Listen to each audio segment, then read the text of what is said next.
మా అందరికీ నమస్కారం. కార్తీక మాసాన్ని పురస్కరించుకొని ఈరోజు ఆదివారం నాడు మధ్యాహ్నం మన తెలంగాణ వాస్తవ్యులు దుమావత్ గంగానాయక్ గారు మరియు వారి కుమారులు కుటుంబ సభ్యులు దుమావత్ వెంకటేశ్వర నాయక్ గారు, అదేవిధంగా శ్రీమతి వసంత గారు, వారి పిల్లలు సోను విఘ్నేష్ నాయక్, రేవంత్ నాయక్, మరి వీరందరూ కూడా ఈరోజు మన మధ్యాహ్నం అన్నదాన కార్యక్రమాన్ని ఏర్పాటు చేసిన దాతలమ్మ.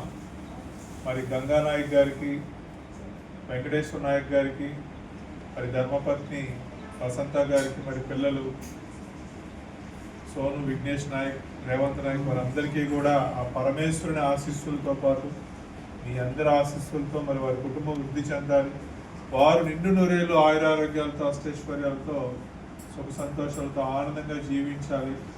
వారు ఈరోజు మనందరి ఆకలి తీరుస్తున్నందుకు మన హ్యాండ్సన్ ఫౌండేషన్ తరఫున, వృద్ధాశ్రమం తరఫున వారి కుటుంబ సభ్యులకు కృతజ్ఞతలు తెలియజేస్తూ ఈ కార్యక్రమాన్ని ఏర్పాటు చేసినందుకు వెంకటేశ్వర నాయక్ గారికి ధన్యవాదాలు తెలియజేస్తున్నాము. అన్నదాత సుఖీ భవ, అన్నదాత సుఖీ భవ, అన్నదాత సుఖీ భవ, అన్నదాత సుఖీ భవ, అన్నదాత సుఖీ భవ. అన్నదాత సుఖీ భవ.